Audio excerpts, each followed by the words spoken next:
Donc l'idée de cet aspect-là enrichissement consiste, et d'être présent aussi sur les réseaux sociaux, ça consiste évidemment à être également actif et d'aller trouver les publics là où ils se trouvent. Dans l'idée de ne pas attendre que le public va venir sur notre site essayer de découvrir ce qu'est le nouveau Trax ou ce que nous faisons autour de tel et tel programme, mais vraiment nous essayons d'utiliser la conversation, notamment sur les réseaux sociaux, pour aller chercher le public et l'audience là où elle est aujourd'hui. Et c'est le cas aussi dans la partie, dans l'univers fiction, où nous proposons régulièrement des enrichissements que l'on peut appeler transmédia sur certaines fictions. Donc un exemple avec Real Humans, sur la saison 1, la saison 2, nous avons proposé en fait des sites internet qui tiraient des fils narratifs de la série. Sur la saison 2, par exemple, si vous ne connaissez pas la série, c'est une série une série d'anticipation proche qui se passe en Suède, dans laquelle des robots plus vrais que nature ne prennent pas le pouvoir, mais presque. Et dans la saison 2, la question du clonage est assez centrale, avec notamment dans la série une entreprise qui permet aux humains de se cloner en robots. Et cette entreprise s'appelle Atsugi Robotics. Et ce que nous avons fait, nous, c'est que nous avons tiré le fil narratif de cette partie-là de la série, de la saison 2, pour faire le site internet de l'entreprise, donc un vrai site corporate, avec une vraie proposition de clonage en ligne. Donc on peut uploader sa photo, choisir son corps et recevoir chez soi sa petite figurine. En fait, c'est un mini-me en impression 3D qui ressemble à soi et qui est son propre clone. Donc on a essayé de pousser la logique jusqu'au bout, évidemment, en tirant ce fil narratif-là de la série, en recréant une sorte de film institutionnel qui présente l'entreprise, et aussi, surtout, ce que je disais tout à l'heure sur la partie réseaux sociaux, en utilisant les réseaux sociaux comme un lieu de création de contenu et comme un lieu sur lequel on pouvait aussi tirer de ce fil narratif. Donc en créant le profil Twitter et LinkedIn du patron de cette entreprise, un profil Twitter dans lequel ce patron-là d'entreprise live tweet les différentes diffusions de Real Humans et intervient dans le live tweet des personnes qui suivent la série lorsqu'elle était diffusée le jeudi soir, et un profil sur LinkedIn, puisque évidemment, comme toute entreprise qui se développe, ce patron recrute des ingénieurs et autres commerciaux. Donc voilà un autre exemple de façon en fait à la fois d'intégrer le public dans nos sujets, d'être sur une logique second écran, c'est un peu ce que l'on a vu aussi sur Trax, et aussi de se placer sur les réseaux sociaux, là où se trouvent les publics à différents moments de la diffusion, aux différents moments de la mise en ligne et de la diffusion à l'antenne de la série.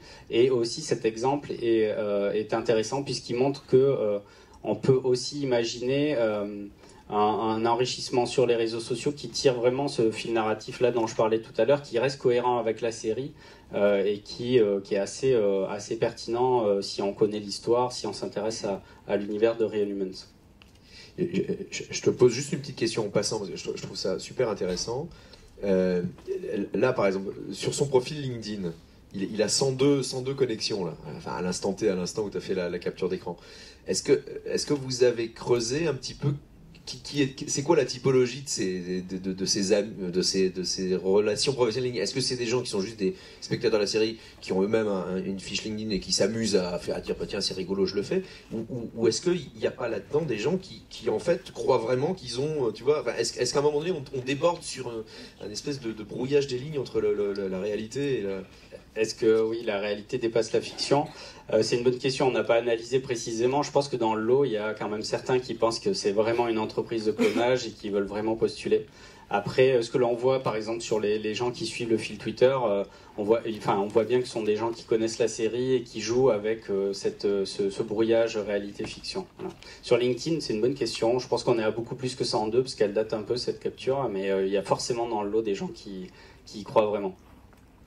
Parce qu'on pourrait imaginer s'amuser avec ça derrière, c'est-à-dire, je sais pas, faire en caméra cachée des entretiens bidons de recrutement. Enfin, bon, c'est peut-être pour 2017. On pourrait imaginer des choses dans la vraie vie. On a fait, alors je l'ai pas sur ces slides-là, mais à l'occasion de Série Mania l'année passée, on a proposé un événement dans lequel justement l'équipe d'Atsugi Robotics proposait un stand de clonage en direct, et donc les fans de la série qui étaient là pour Sérimania venaient faire leur expérience. Alors c'était autour d'une expérience avec la Kinect qui modélisait son visage et qui après en faisait une photo un petit peu en 3D. Donc c'était aussi une façon de rendre accessible dans la vraie vie pour les fans cette proposition.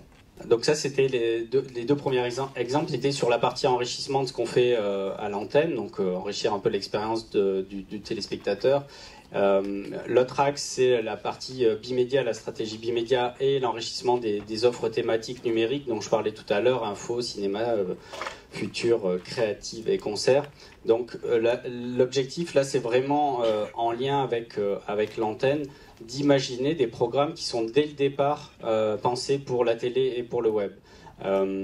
Si on reprend l'exemple de Real Humans ou de Trax, ces programmes-là préexistent à notre enrichissement sur le web. En revanche, on essaie d'imaginer avec les différentes unités de programme des programmes qui sont dès le début pensés pour une diffusion à l'antenne à un moment donné et sur une vie sur le web spécifique, alors sur le web, le numérique au sens large.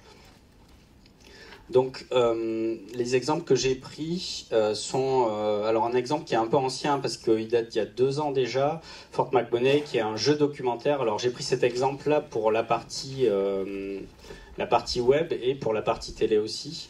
La partie web date de novembre 2013, donc ça date un peu, mais le projet en fait a été lancé à ce moment-là. Et en termes de lien avec les publics, c'est assez original puisque c'est un jeu documentaire. Donc ce n'est pas qu'un web documentaire dans lequel on navigue en faisant des choix A ou B et par arborescence on arrive à tel et tel endroit, ce qu'on connaît de façon assez classique du documentaire, mais c'est un jeu dans lequel en fait Fort McMoney représente... Je vais peut-être lancer la vidéo, comme ça m'évitera de faire un long discours sur le pitch.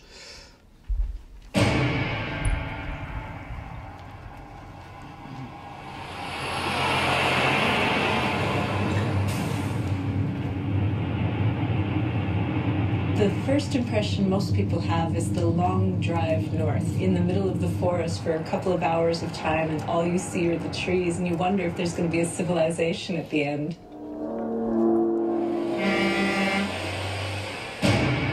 But inevitably, when we got into town, it was just better than we could have imagined.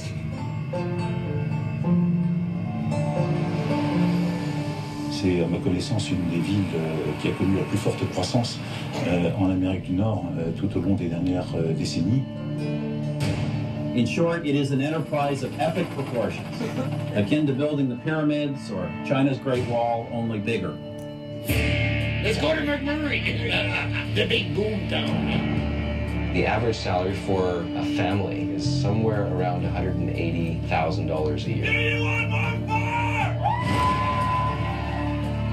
Everybody's living hard, drinking hard, playing hard, spending their money, and God bless them for spending their money. We are so much more than money. We're more than oil sands. We're more than money. We're a community. All across the globe, people are benefiting from what's happening here. They call it development, we call it destruction. We're proud of the oil sands and what it contributes to the nation and to around the world. We take the environmental concerns very seriously. The oil and gas industry has fostered education, it extends the lifetime, it improves the quality of life. I'd say it's improved democracy. Vous avez juste un employeur. Vous l'appelez Total, Suncor, Syncrude, Exxon, c'est un employeur, c'est oil. Fort McMurray is supposed to be the #1 place to make money in North America. There's no big wealth here, except maybe in the pockets of the oil barons and their lackeys.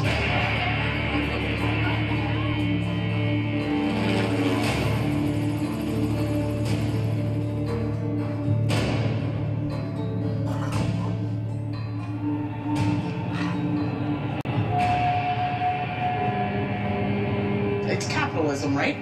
Isn't it?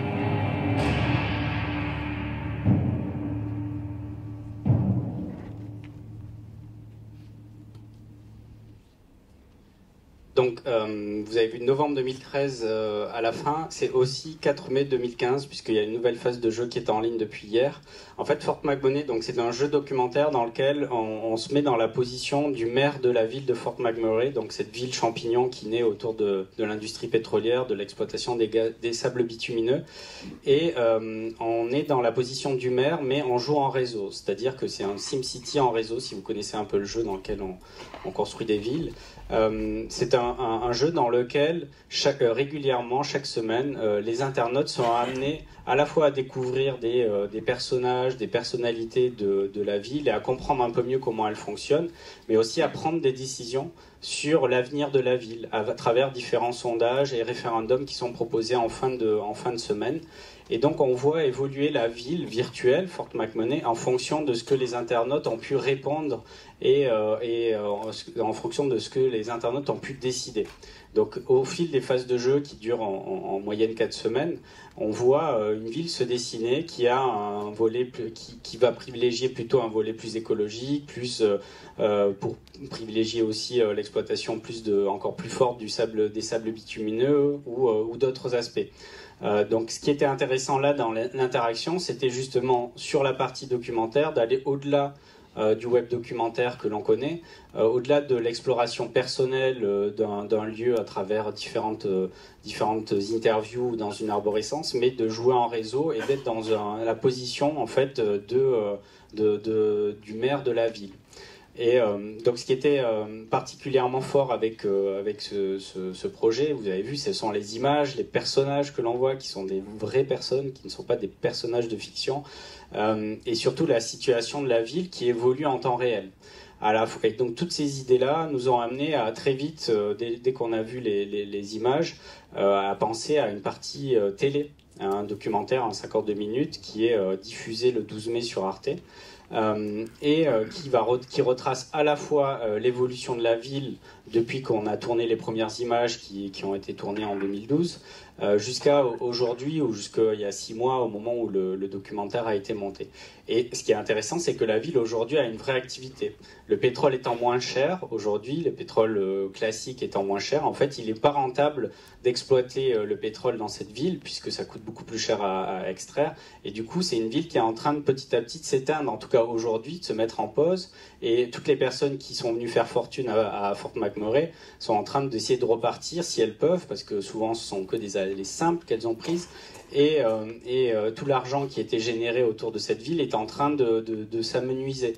Donc c'est une ville en fait qui aura, et un projet qui aura autant d'activités qu'il y aura de l'exploitation de pétrole, et c'est la raison pour laquelle aussi nous avons réactivé une phase de jeu pour coller avec la diffusion à l'antenne du documentaire, mais aussi parce qu'il y a toujours une actualité pour ce projet.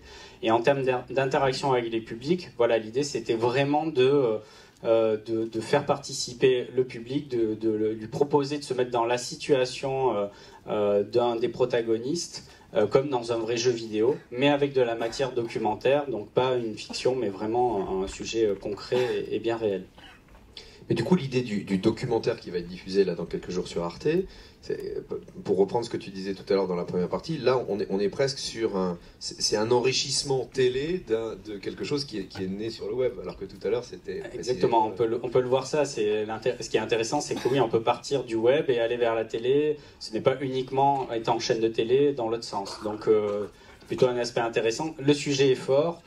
Donc il se prête tout à fait à un documentaire télé et qui est assez bien d'ailleurs aussi, que je vous encourage à aller voir, et qui donne envie justement de se replonger dans la partie jeu documentaire. Donc en gros c'est 52 minutes de vidéo pour un documentaire télé. Il y a 8 heures de vidéo assez fortes dans l'ensemble du jeu documentaire. Donc au plus les internautes avancent dans l'exploration, au plus ils ont accès à des images assez intéressantes, des interviews assez intéressantes. Et ce que j'ai pas dit aussi tout à l'heure, c'est que la façon de répondre aux différents sondages qui sont proposés chaque semaine, en fait, est une sorte de suffrage censitaire, puisque plus l'internaute a regardé de vidéos, plus il a du poids dans le vote final. Donc ça encourage évidemment les internautes aussi à parcourir le projet.